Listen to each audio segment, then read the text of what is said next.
आम आदमी पार्टी का विधायक हो, पार्षद हो, जनता को 24 घंटे उपलब्ध है। क्यों? क्योंकि हम बनते उन्हीं से हैं। देखो, बात है नीयत की। अगर नीयत हुई तो आप सब कुछ कर सकते हो। आपकी ओपोनेंट जो है बीजेपी से बांसुरी स्वराज है, तो ये लॉयर वर्सेस लॉयर की एक लड़ाई है अगर मैं कहूँ तो। ये लड़ाई लॉयर वर्सेस लॉयर नहीं है, ये लड़ाई है परिवारवाद वर्सेस जनतावाद। आम जनता कह रही है कि मोदी जी ने सिर्फ इसीलिए अरेस्ट किया है अरविंद केजरीवाल जी को क्योंकि वो चाहते नहीं कि अरविंद जी इस चुनाव में प्रचार करें। ये संविधान है, इसको खत्म करने की तैयारी भाजपा कर रही है, माननीय मोदी जी कर रहे हैं। आप ये चाहते हैं कि जिस सीढ़ी से जो सीढ़ी आपको यहाँ तक लाई है, अब किसी और को ना लाए, इसीलिए खत्म करना चाहते हैं। नमस्कार, मैं हूं दिव्या कोचर और आप देख रहे हैं TV9 भारतवर्ष। पूरे देश में लोकसभा चुनाव को लेकर चर्चा हो रही है, लेकिन देश की राजधानी दिल्ली में किसकी पकड़ मजबूत होने वाली है? आज हम आप पहुंचे हैं नई दिल्ली में और आज हमारे साथ हैं आम आदमी पार्टी के लोकसभा कैंडिडेट सोमनाथ भारती। सोमनाथ जी, TV9 भारतवर्ष में आपका बहुत बहुत स्वागत है। आपका बहुत बहुत शुक्रिया। आप दिल्ली का दिल कहलाने वाली नई दिल्ली से लोकसभा के कैंडिडेट हैं आम आदमी पार्टी से। इस सीट से कई दिग्गज नेताओं ने चुनाव लड़ा है, अटल बिहारी वाजपेयी, राजेश खन्ना, लाल कृष्ण आडवाणी। तो आम आदमी पार्टी का आपको ये सीट देने के पीछे क्या मकसद है? और अभी क्योंकि बीजेपी की पकड़ है इस सीट पे, तो कितना चैलेंजिंग और मुश्किल होने वाला है आपके लिए? बड़ा अच्छा सवाल किया आपने। इसके दो महत्वपूर्ण जो पहलू हैं वो आपको बता दूं। मैं मालवीय नगर विधानसभा क्षेत्र से पिछले 10 साल से विधायक हूं और मालवीय नगर विधानसभा क्षेत्र जो है वो नई दिल्ली लोकसभा का एक विधानसभा है। इसके अलावा 9 और विधानसभाएं हैं। इस क्षेत्र में लोगों ने मुझे अथाह प्यार दिया है और आपको बता दूं कि मालवीय नगर विधानसभा क्षेत्र भी पहले भाजपा का ही हुआ करता था, लेकिन जनता ने जो अथाह प्यार मुझे दिया, पहले जीतने का मार्जिन दिया 8,000 का, फिर दूसरी बार मार्जिन दिया 16,000 का, फिर तीसरी बार मार्जिन दिया 19,200 का, और चौथी बार जनता ने कमाल कर दिया। 50-50 साल से जो भाजपा के पार्षद बने हुए थे उनको हटा के जनता ने मेरे काम को देखते हुए, आम आदमी पार्टी काम को देखते हुए, जनता ने तीनों पार्षद 100% पार्षद मुझे दे दिए, आम आदमी पार्टी को दे दिए। तो जनता ने काम देखा हुआ है और जनता को सिर्फ काम चाहिए, नंबर 1। नंबर 2, मैंने पूछा था ये सवाल अरविंद जी से कि आपको मेरा नाम कब सूझा, आपको कब मालूम पड़ा कि जी सोमनाथ भारती को लड़ाए यहाँ से? तो बड़ा इंटरेस्टिंग और बहुत दिल छूने वाली बात उन्होंने कही। जब वो भगवान श्री राम के मंदिर अयोध्या में गए और भगवान राम के सामने खड़े हैं और उधेड़ उनमें पहले से थे कि भाई किसको लड़ाएं वहाँ से, तो अरविंद जी ने मुझे कहा 22 मार्च को, क्योंकि वहाँ उस दिन मैं 6.5 घंटा उनके साथ कोर्ट में बैठा हुआ था, कहा सोमनाथ जब मैं भगवान राम के सामने खड़ा था तो मेरे जहन में तुम्हारा नाम आया, जैसे कि भगवान राम ने कहा हो कि भाई इसको लड़ाओ जी, क्यों तुम किसी और की सोच रहे हो। तो ये बड़ा इंटरेस्टिंग रहा, मेरे लिए बड़ा दिल छूने वाला रहा कि भगवान श्री राम के सामने अरविंद जी खड़े होकर के उनके जहन में सोमनाथ भारती का नाम आया जी। तो इस प्रकार से जब भगवान श्री राम की कृपा हो तो फिर तो कुछ भी हो सकता है। तो इसलिए मेरा तो सौभाग्य है, मैं अपने आप को बहुत छोटा समझता हूँ। ये बड़े बड़े नाम लिया आपने, लेकिन जनता ने जो प्यार दिया है उस प्यार के आगे मैं नतमस्तक हूँ कि जनता फिर पहुँचाएगी वहाँ, क्योंकि अब जनता अपने कंधों पर बिठा के यहाँ तक लेके आई है तो जनता ही पहुँचाएगी वहाँ भी। जी, आपकी ओपोनेंट जो है बीजेपी से बांसुरी स्वराज है, तो ये लॉयर वर्सेस लॉयर की एक लड़ाई है अगर मैं कहूँ तो इस पर आप क्या कहेंगे? ये लड़ाई लॉयर वर्सेस लॉयर नहीं है। अच्छा। ये लड़ाई है परिवारवाद वर्सेस जनतावाद। अच्छा। ये लड़ाई है ललित मोदी के वकील और विक्रम बुद्धि के वकील। ललित मोदी वो जो देश का लूट करके भागा और जिसको बचाने में बांसुरी जी ने महत्वपूर्ण भूमिका निभाई, देश से भगाने में। विक्रम बुद्धि को अमेरिकी सरकार से लड़कर परमात्मा ने मुझे वो अवसर दिया, हम वापस लेके आए। अपने भारतीयों के लिए बड़ी बड़ी ताकतों से लड़ने का अवसर सोमनाथ भारती को परमात्मा ने दिया है और हर वक्त भारत माता को आगे रख करके मैंने काम किया है। तो ये लड़ाई उस प्रकार से नहीं है। ऐसी लड़ाई है जो व्यक्ति अपना पूरा जीवन जनता को समर्पित कर चुका, अपनी सारी सुख सुविधाओं को खत्म करके जनता के लिए 24 घंटे उपलब्ध करने वाला व्यक्ति एक तरफ है, दूसरी तरफ वो व्यक्ति है जिसके पास जितने अपॉर्चुनिटी के बावजूद भी कभी जनता की सेवा नहीं की। इसलिए ये लड़ाई कोई लॉयर वर्सेस लॉयर की नहीं है, ये लड़ाई है एक जनता का व्यक्ति, जनतावाद, एक परिवारवाद। सोमनाथ जी, आप मालवीय नगर के विधायक हैं। ये क्षेत्र छोटा है, आप लोकसभा सीट के अब कैंडिडेट हैं जहां 10 विधानसभा आएंगी, तो इतने बड़े क्षेत्र को मैनेज करने के लिए क्या स्ट्रैटेजी होगी आपकी? आपको हैरानी होगी कि मैं इस वक्त मालवीय नगर विधानसभा क्षेत्र, देखो बात है नीयत की, अगर नीयत हुई तो आप सब कुछ कर सकते हो, अगर आपकी नीयत नहीं है तो एक वार्ड को भी नहीं संभाल सकते। आप जाके पूछिए, क्षेत्र में 25 में से 20 पार्षद आम आदमी पार्टी के हैं, 10 विधायक आम आदमी पार्टी के हैं, जनता ने दिया, ठीक है। जहां आम आदमी पार्टी के पार्षद नहीं हैं, जाके पूछिए कभी, वो दूज के चांद हैं भाजपा के पार्षद। आम आदमी पार्टी का विधायक हो, पार्षद हो, जनता को 24 घंटे उपलब्ध है। क्यों? क्योंकि हम बनते उन्हीं से हैं। जो जिसका खाता है वो उसका गाता है। जो क्रोनी कैपिटलिस्ट का बनता है, जिनके अपार धन आ गया है, वो उनका गाते हैं। 13 लाख करोड़ मोदी जी ने क्रोनी कैपिटलिस्ट का फायदा दिया, टैक्स माफ कर दिया, उन्हें कर्जे माफ कर दिए, लेकिन गरीब किसान का नहीं माफ किया।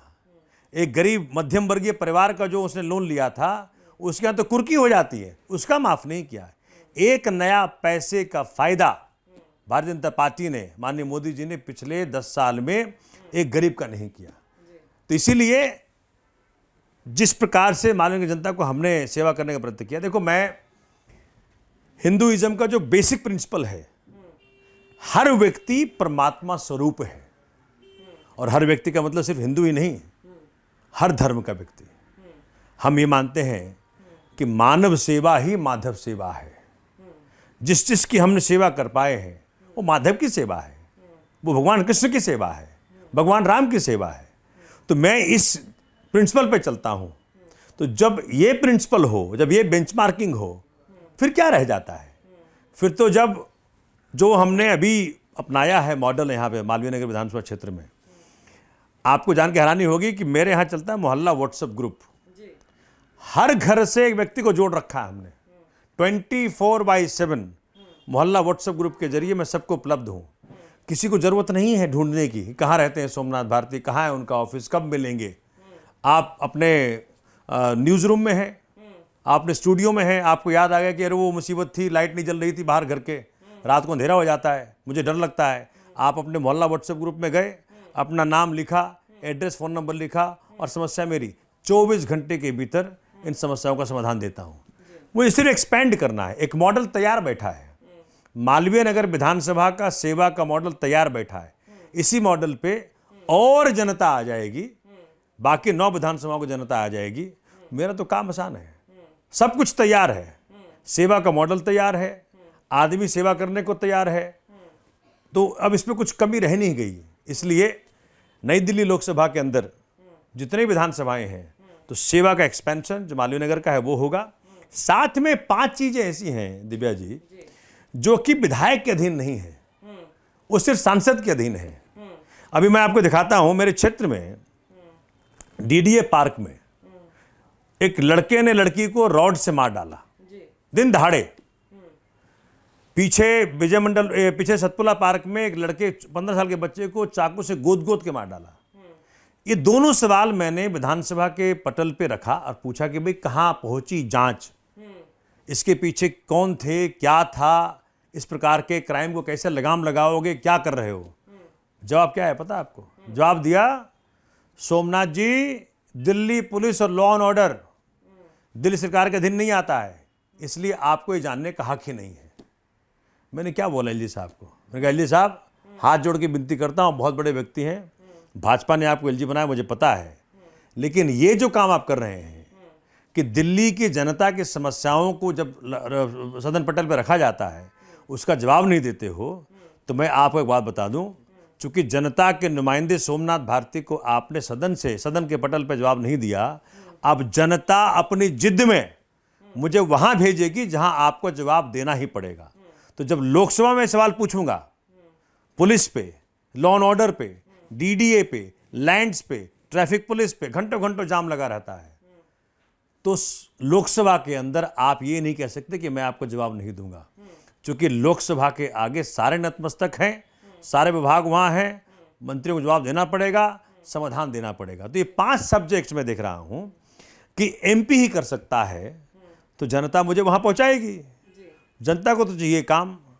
भाजपा वालों ने 10 साल से काम किया नहीं, और अभी वाले जो भी वो भी कह रहे हैं कि जी मोदी 400 पार, अपनी तो कोई कमिटमेंट दिखा नहीं रहे कहीं भी। तो आम आदमी पार्टी का जो है, अब आम आदमी पार्टी के हम विजन की बात करते हैं। और दूसरी चीज़ कि जैसा आपने अभी एक जिक्र किया कि आपके अधिकार में अभी नहीं है कि ये जो मुद्दे हैं दिल्ली पुलिस के, तो लोकसभा के अगर आप सीट पर अगर आप आ जाते हैं तो वो कौन सी ऐसी 6 बड़ी चीज़ें होंगी जिस पर आप सुधार करना चाहेंगे और उसके लिए आप क्या स्ट्रैटेजी? देखिए, एक तो मेरा सबसे बड़ा जो स्ट्रेस है वह लॉ एंड ऑर्डर पे।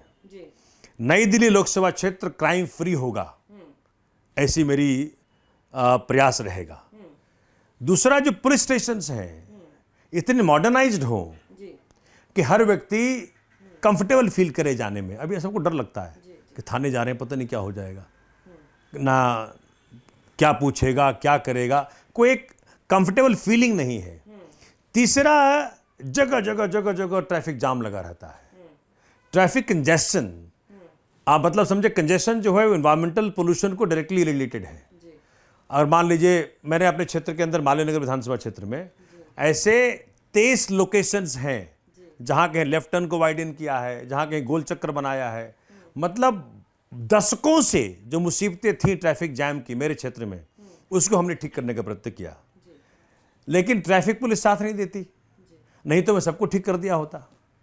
तो आज मैं आपके माध्यम से दिल्ली के जनता को बताना चाहता हूं, खास करके मेरी लोकसभा की जनता को, कि जहां जहां आपको ट्रैफिक की मुसीबतें होती हैं उस सभी को ठीक किया जाएगा।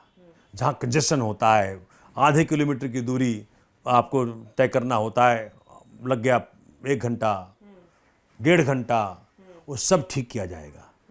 चौथा, जो सड़कें हैं, जो बनी हुई सड़कें हैं हमारी, उसमें स्टैंडर्ड्स नहीं है। तो मुझे पूछा कि क्यों स्टैंडर्ड्स नहीं है, कहते हैं हम गवर्न होते हैं सीपीडब्ल्यूडी के मैनुअल से।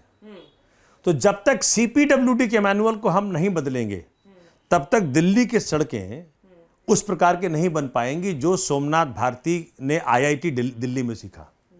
जो आईआईटी दिल्ली के अंदर जो हमने इतना कुछ सीखा, उसको मैं उतार नहीं पा रहा हूं, क्योंकि सब कुछ गवर्न हो रहा है सेंट्रल एजेंसियों के माध्यम से। तो सीपीडब्ल्यूडी के मैनुअल्स हैं कि सड़क इस प्रकार से होने चाहिए। जमाना हो गया, बदलिए। तो अब हम सड़कें जब मैनुअल बदल करके फिर सड़कों को वो कायाकल्प करेंगे कि लोगों को जाना नहीं पड़ेगा अमेरिका और यूरोप सड़कों को अप्रिशिएट करने के लिए। नेक्स्ट, आप देखें कि बारिश के पानी का संचय। देखो, परमात्मा बारिश का पानी देता है, आप उसका क्या इस्तेमाल कर रहे हैं? जो वरदान है वो अभिशाप बन गया है। बारिश के पानी को माँ धरती के अंदर रेन वाटर हार्वेस्टिंग पिट बना बना के डालने थे आपको। आप वो ना बना करके आज जगह जगह आपको पानी के जमावड़े मिलते हैं, जिससे कि सबको मुसीबतें हैं। तो मेरा पूरा फोकस है कि सेंट्रल पॉलिसीज में बदलाव करके हम पूरे दिल्ली के अंदर रेन वाटर हार्वेस्टिंग पिट्स, एक ऐसा मॉडल, एक ऐसा उदाहरण पेश करेंगे कि परमात्मा के दिया गया एक एक बूंद धरती में जाएगा और उस धरती के अंदर अंडरग्राउंड वाटर टेबल जो है वो सबसे ऊपर आएगा। 10, आप किसी से बात कर लीजिए, लोग कहते हैं पहले कभी 20 फुट पे था, वो कहता है 15 फुट पे था, आज पानी है 400 फुट पे।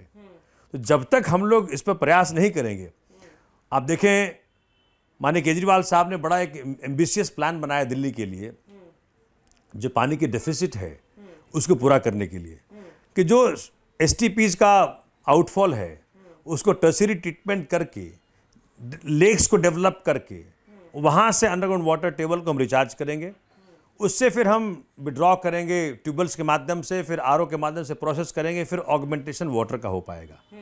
तो ये भी हमारा एक बहुत बड़ा एजेंडा में आता है। फिर आप बड़े सारे और समस्या हैं, जैसे कि आपके डॉग्स के बारे में मुसीबत है। दिल्ली में करीब करीब हर व्यक्ति इससे आतंकित है। जी। उसमें एनिमल लवर्स भी हैं, वो भी चाहते हैं ऐसे कानून बने कि जो एनिमल्स को भी फेवर करे और ह्यूमन्स को भी फेवर करे, बैलेंसिंग एक्ट हो। खास करके जो पॉश कॉलोनियाँ हैं वहाँ कुत्तों की बहुत समस्या होती है। तो जो सेंट्रल एक्ट है, चूँकि आपके माध्यम से लोग जान लें, जब तक सेंट्रल एक्ट में एडिक्वेट बदलाव नहीं होगा तब तक इस समस्या का समाधान नहीं आएगा। तो उस एक्ट में बदलाव के लिए काम किया जाएगा कि किस प्रकार से ह्यूमन और एनिमल्स दोनों को एग्जिस्ट कर सके हार्मोनियसली, उस पर काम किया जाएगा। ऐसे कई अनेक काम हैं। वुमेन सिक्योरिटी का देख लें आप, जो हमने सीसीटीवी कैमरे लगवाए, उसमें कैमरे तो लगा दिए, दिल्ली पुलिस उसको यूज कर रही है, लेकिन एक कोहेसिव सिस्टम नहीं बना जिससे कि हम कह सकें कि आज दिल्ली महिलाओं के लिए 100% सुरक्षित है। नहीं कह सके, इसलिए वहां पे बहुत बड़ा काम करना है। आप इस प्रकार से देखिए, एम्प्लॉयमेंट की मुसीबतें देख लें। आज नौजवान बगैर नौकरी का फिर रहा है, उसके आगे इतना बड़ा फ्यूचर है, क्या जिए। और अनएम्प्लॉयमेंट और क्रिमिनलिटी साथ जाती है। अगर आप यंग माइंड्स को काम नहीं दोगे, पढ़े लिखों को काम नहीं दोगे, तो किधर बढ़ेंगे वो बढ़ेंगे क्राइम की तरफ। क्योंकि पेट तो है, घर में बीवी है, बच्चे हैं, पति है ना, माँ बाप है, खर्चा कहाँ से आएगा? इसलिए उस पर एक गहरा काम करना पड़ेगा। सोमनाथ जी, ये जो आपने तमाम चीज़ें बताई, ये जनता को आपके वादे हैं, ये जो है आप वादों पे अमल करेंगे अगर आपको जनता चुनती है तो। मगर इसके साथ तमाम ऐसे सवाल हैं जो इस परिस्थिति में जिससे आम आदमी पार्टी गुजर रही है, वो ये है कि आपके जो मुख्यमंत्री हैं वो जेल में हैं। ईडी का आरोप है कि शराब घोटाले में उनका इन्वॉल्वमेंट है, और आम आदमी पार्टी कह रही है कि ऑब्वियसली उससे डिनाई कर रही है, लेकिन मगर तब भी कोर्ट से कोई राहत नहीं है। और आप चूंकि खुद एक वकील हैं, तो इस पूरे प्रकरण को आप कैसे देखते हैं? देखिए, बड़ा इंटरेस्टिंग सवाल किया आपने। चूंकि कारण क्या है कि आज मैं तो चलो आम आदमी पार्टी का ही नेता हूं, तो मैं तो बोलूंगा ही। आप आम जनता से पूछ लीजिए, आम जनता कह रही है कि मोदी जी ने सिर्फ इसीलिए अरेस्ट किया है अरविंद केजरीवाल जी को क्योंकि वो चाहते नहीं कि अरविंद जी इस चुनाव में प्रचार करें। 400 पार का नारा ढकोसला है। ये साइकोलॉजिकली एक माहौल बनाना चाहते हैं, लेकिन हालत बहुत खस्ता है भारतीय जनता पार्टी की इस चुनाव में। दिव्या जी, ये इतिहास याद रखेगा, जब टीएन शेषन चुनाव आयुक्त थे तब चुनाव क्या होता था, उसके क्या मायने थे, पूरे दुनिया ने, पूरे देश के अंदर हर व्यक्ति ने देखा। आज चुनाव आयोग क्या है? मोदी जी का बनाया चुनाव आयोग है। 3 व्यक्तियों में जो सिलेक्शन कमेटी थी, जिसमें पहले थे सीजेआई माननीय मुख्य न्यायाधीश supreme court, LOP opposition leader और माननीय प्रधानमंत्री, उस 3 में से सीजेआई को हटा करके माननीय मोदी जी ने अपने व्यक्ति को डाल दिया।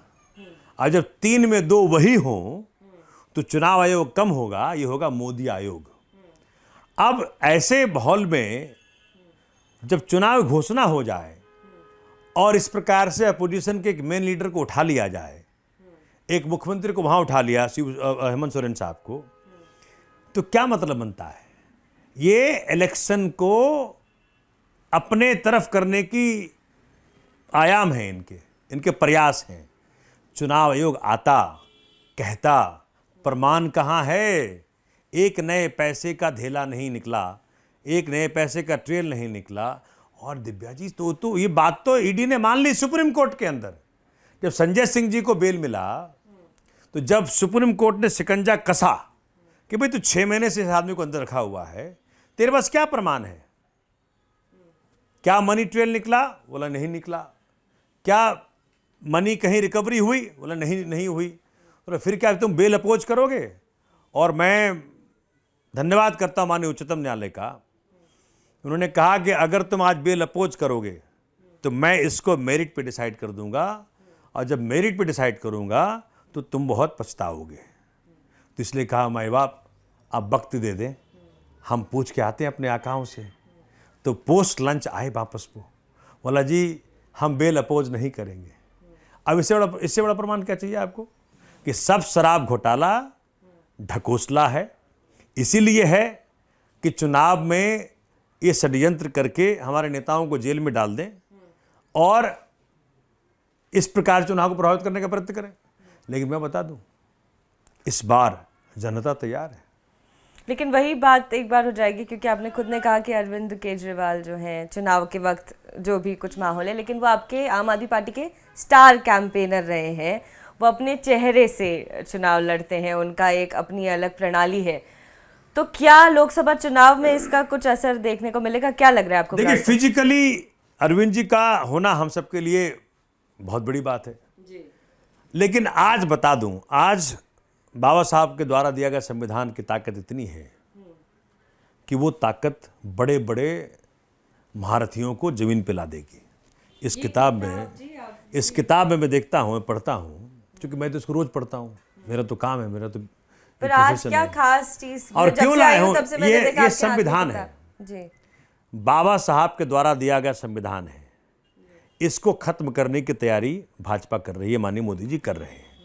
आज मैंने सुना कह रहे हैं कि जी मैं इसी संविधान से तो एक गरीब का बेटा प्रधानमंत्री बना है। तो मोदी जी को आपके जरिए कहना चाहता हूँ कि माननीय मोदी जी, आप ये चाहते हैं कि जिस सीढ़ी से जो सीढ़ी आपको यहाँ तक लाई है, अब किसी और को ना लाए, इसीलिए खत्म करना चाहते हैं कि ये संविधान खत्म हो जाए। तो जब आप वहाँ चढ़ गए तो कोई और गरीब का बेटा, कोई और देशभक्त वहाँ ना पहुँच पाए, देश की सेवा ना कर पाए। तो आपके स्टेटमेंट में ही आपका नियत झलक रहा है कि अब तो आप तो आ गए बाबा साहब के दिए गए संविधान की ताकत से, आप चाहते हैं कि कोई और ना आए। एक बात और बता दूं आपको, पूरे संविधान में कहीं पीएम का चुनाव नहीं होता। ये देश को गुमराह करने वाली बात है। कहीं भी नहीं लिखा कि पीएम का कोई चुनाव है। ये चुनाव है मेंबर ऑफ पार्लियामेंट का।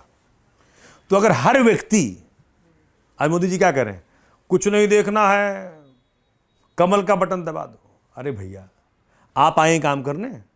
10 साल मेरा नई दिल्ली लोकसभा सफ़र किया, अनेकों क्राइम हुए, बेटियों के साथ बदतमीजियाँ हुई, चेन स्नैचिंग हुई, डकैतियाँ हुई, चोरियाँ हुई। आप कभी आए क्षेत्र में? आप तो नहीं आए। कौन आएगा? आएगा एमपी। तो क्षेत्र की जनता एमपी चुने। जब अच्छे एमपी सारे चुन लेंगे तो सारे अच्छे एमपी मिलकर के एक अच्छा पीएम चुन लेंगे। यह है बाबा साहब का संविधान जो ये कहता है। इसीलिए हम सबको, हर व्यक्ति को ये चाहिए कि जो हमें अप्रोचेबल है, अवेलेबल है, एक्सेसिबल है, अकाउंटेबल है, उसको चुने, जो कि आपको 24 घंटा उपलब्ध हो। ये बाबा साहब का संविधान कहता है। और वो जब चुना जाए तो ऑटोमेटिकली ऐसे अनेकों जो अब 543 सीटों पर चुने जाएंगे, सब मिल करके अपना पीएम चुन लेंगे। इसलिए इलेक्शन को एक तरह से इस प्रकार से मोड़ने की बजाय कि चुनाव पीएम का है, पीएम का चुनाव नहीं है, ये चुनाव एमपी का है, ये संविधान कहता है। जी, लेकिन पिछले तमाम सालों में भाजपा जितनी पावरफुल पार्टी बनकर उभरी है, बीजेपी एक बड़ा संगठन है और उसके साथ आरएसएस भी जुड़ा हुआ है। तो इसको तोड़ना, अगर मैं कहूँ आम आदमी पार्टी या इंडिया अलायंस के लिए, और उसमें भी मोदी बहुत बड़ा फिगर है देश की जनता के लिए, तो इसमें आम आदमी पार्टी या पूरी इंडिया अलायंस कैसे भाजपा का मुकाबला करेगी? देखिए, पहली बात तो आपने, जब से अरविंद जी को उन्होंने अरेस्ट किया है 21 मार्च, मैं कहता हूं कि 21 मार्च डिफाइनिंग लाइन है। 21 मार्च के बाद दिल्ली का चुनाव, देश का चुनाव बदल गया। अब लोग कह रहे हैं कि ये जो डिक्टेटरशिप है कि कुछ भी कर लो, मतलब आप सोचिए कि इस देश ने सुप्रीम कोर्ट के माध्यम से ये जाना कि प्रक्रिया क्या चली देश के अंदर, कि पहले ईडी भेजो कंपनियों पे, फिर कंपनियों से रिश्वत के रूप में वसूली करो और फिर कंपनियों केस ड्रॉप कर दो। इस देश ने देखा कि इन्फोर्समेंट डायरेक्टरेट बना दिया मोदी जी ने कि भाई किस प्रकार से वसूली करें, किस प्रकार से कंपनियों को डरा के, धमका करके पैसे कमाओ और फिर केस ड्रॉप कर दो।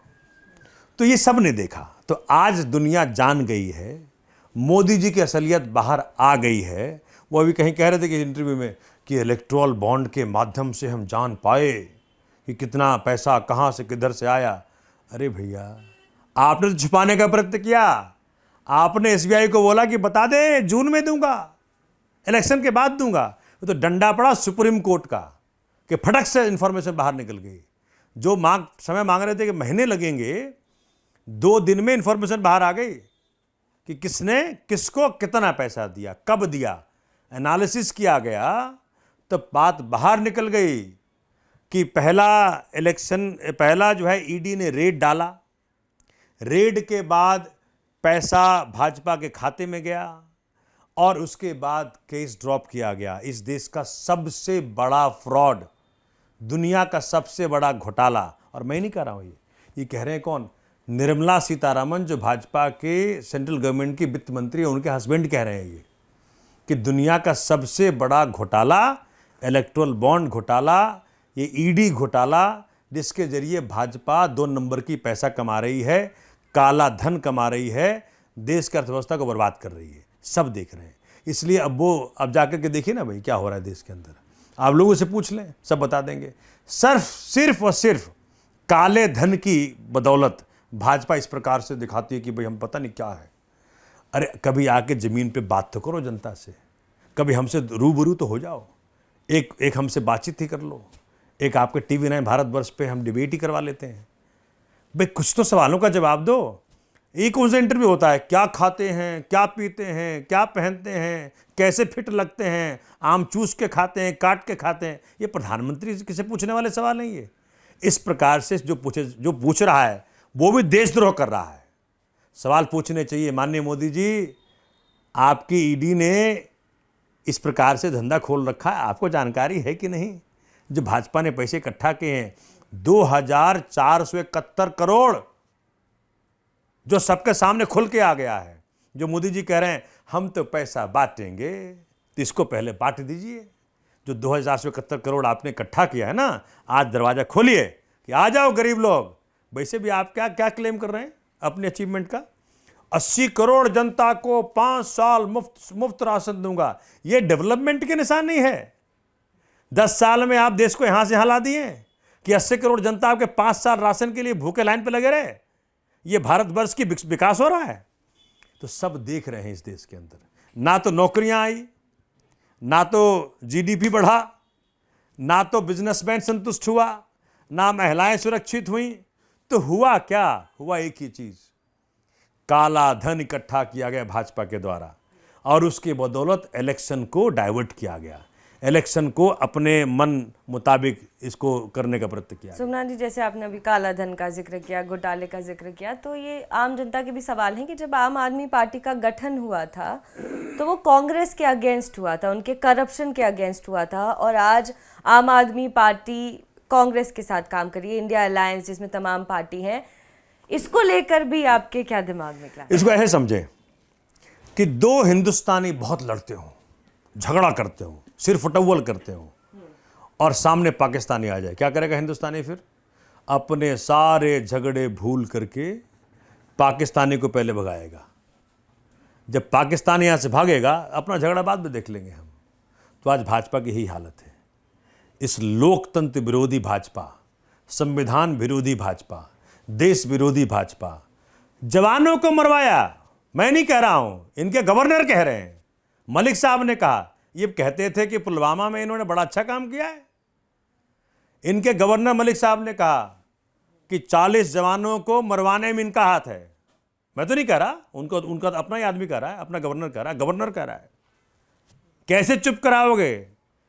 तो देश विरोधी भाजपा, आर्मी विरोधी भाजपा, सैनिक विरोधी भाजपा आज जो है पाकिस्तानी मानसिकता वाली भाजपा बन गई है। और इसी कारण से हर वो देशभक्त जो चाहता है कि भारत माता आगे बढ़े, भारत माता सुरक्षित हो, बाबा साहब का संविधान सुरक्षित हो, संविधान को आँच ना आए, लोकतंत्र बचे, सब इकट्ठे हो जाएं, अपने डिफरेंसेस भूलिए और सब इकट्ठे हो जाइए। अपने झगड़े बाद में सेटल कर लेंगे। इसी कारण से आज कांग्रेस भी, आम आदमी पार्टी भी, हर प्रकार की वो पार्टी, हर पार्टी जो कि इस देश को प्यार करती है, बाबा साहब को प्यार करती है, बाबा साहब संविधान को प्यार करती, इकट्ठे है।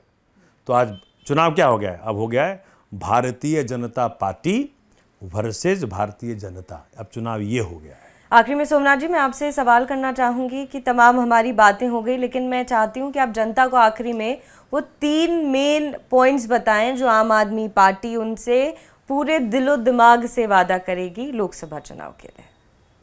देखिए, जो सबसे बड़ी बात है कि चुनने जाने के बाद क्या आपका सांसद आपके बीच में रहा, क्या आपको उपलब्ध हुआ, खास करके दिल्ली के लिए, क्योंकि वो पुलिस, कानून व्यवस्था, डीडीए, लैंड ट्रैफिक पुलिस, ये एक्सक्लूसिवली एक एमपी के अंतर्गत आता है। तो मेरा जो एक क्षेत्र के अंदर रहा है, जो 9 वर्ष मैंने सेवा किया क्षेत्र की, उस एक्सपेंशन होगा। और मैं जिस प्रकार से क्षेत्र की जनता को घर घर को उपलब्ध हूँ 24 घंटे, पूरे नई दिल्ली लोकसभा को उपलब्ध हो जाऊंगा। तो मोहल्ला क्लिनिक, पूरी मोहल्ला व्हाट्सएप ग्रुप। और दूसरा, जो 5 सब्जेक्ट मैंने बताया, अनेकों काम मैंने बताया आपके जरिए कि भाई क्या क्या काम करना है मुझे, मेरी लिस्ट में है। एक एमपी जो होता है वो एमएलए के सारे दायित्व, सारे हक उसके पास होते हैं, साथ में 5 ही एक्स्ट्रा होता है। आप मान लें कि एमपी के पास एमएलए से 10 गुना ज़्यादा ताकत होती है। तीसरा, जब दिल्ली की बातें होती हैं पार्लियामेंट में, जब दिल्ली के हक छीने जा रहे थे पार्लियामेंट में, तो भाजपा के सांसद ताली बजा रहे थे। जब दिल्ली की जनता को कमजोर किया जा रहा था, तब भाजपा के सांसद ताली बजा रहे थे। वहां पे एक भी सांसद ने कभी नहीं दिल्ली की जनता के लिए खड़े होकर बोला। जब सोमनाथ भारती सांसद बन के जाता है तो किसी सरकार की हिम्मत नहीं होगी कि दिल्ली की जनता के हकों को छीन सके, दिल्ली की सरकार के हकों को छीन सके, क्योंकि वहां पे चट्टान बन के खड़ा रहेगा सोमनाथ भारती। क्षेत्र की समस्याओं का समाधान सदन से लाना है, क्षेत्र की मुसीबतों का समाधान सदन से लाना है, सरकार को अकाउंटेबल बनाना है अपने नई दिल्ली लोकसभा की जनता के लिए। ये काम एक सांसद का होता है, जो भाजपा ने अभी तक नहीं किया, वो सोमनाथ भारती करेगा। और नामदार वर्सेस कामदार की लड़ाई है ये। एक तरफ एक कामदार जो 9 साल से अपना हर सुख गवा करके जनता के लिए उपलब्ध रहा है। कोरोना काल देख लें आप, कोरोना काल में जहां नेता के फोन बंद थे, उपलब्ध नहीं थे, उस वक्त परमात्मा ने, भगवान श्री राम ने सोमनाथ भारती का उपयोग किया। जो परिवार आगे ना आ सके, जब उनके परिवार में कुछ डेथ हुई कोरोना से, कौन काम आया? मेरी भी बीवी है, मेरे भी बच्चे हैं, मेरे माता पिता हैं, लेकिन सब कुछ दाव पर लगा करके, निगम बोध घाट जा करके हिंदू रीति रिवाज से हमने सबका संस्कार किया, मुखाग्नि दिया। जनता के लिए परिवार कहने का मतलब ये होता है, सिर्फ कहने का नहीं, मोदी का परिवार। अरे परिवार का दायित्व निभाना पड़ता है। पहले चौकीदार कहा था, चौकीदार कहने के बावजूद इतनी सारी मुसीबतें हो गई। गलवान वैली में जमीन ले ली गई चाइना के द्वारा, तो चौकीदारी नहीं कर सका। अब कहते परिवार, तो परिवार में जो मुसीबतें हैं उसका समाधान लाना पड़ता है। तो हर वक्त जो व्यक्ति काम के बल पे जनता के दिलों में जगह बना पाया है, एक वो है नामदार। कहते जी मैं फलाने नेता की बेटी हूँ। सोमनाथ भारती किसी पॉलिटिशियन का बेटा बेटी नहीं है। सोमनाथ भारती को जनता ने यहाँ तक घिस घिस के पहुँचाया है। 8,000 से 16 से 19,200 फिर 3 काउंसलर दिए। जनता को 24 घंटा उपलब्ध हो करके जनता का परिवार बन के जो मुसीबतों का समाधान लाया है, जनता यहाँ तक लेके आई है। और वही जनता वहाँ पहुँचाएगी, क्योंकि जनता को चाहिए काम, जनता को चाहिए वो व्यक्ति जिससे ना कोई पैसा खरीद सके, ना कोई डर डरा सके। सोमनाथ भारती का जो पास्ट रहा, मैं आध्यात्मिक आदमी हूँ, मैं रोज़ सवेरे 2 घंटा ध्यान करता हूँ। वो ध्यान की ऊर्जा मेरे अंदर पूरा दिन काम करती है। सवेरे 5 बजे उठता हूँ, रात के 2 बजे तक काम करता हूँ जनता के लिए।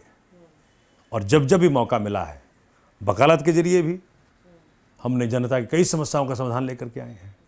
तो जनता देख पा रही है, जनता के पास अनेकों उदाहरण हैं कि आज किसको अपनी वोट की ताकत से, बाबा साहब अम्बेडकर के संविधान के अंदर दिए गए वोट की ताकत से किसको चुन करके उनको सदन भेजना है, उनको सब पता है। देखना दिलचस्प होगा कि दिल्ली के दिल की सीट किसके पास जाती है। आपका TV9 भारतवर्ष से बात करने के लिए बहुत बहुत शुक्रिया। और मुझे लगता है कि आपके जितने भी वादे थे वो आपने जनता तक पहुंचा दिए हैं।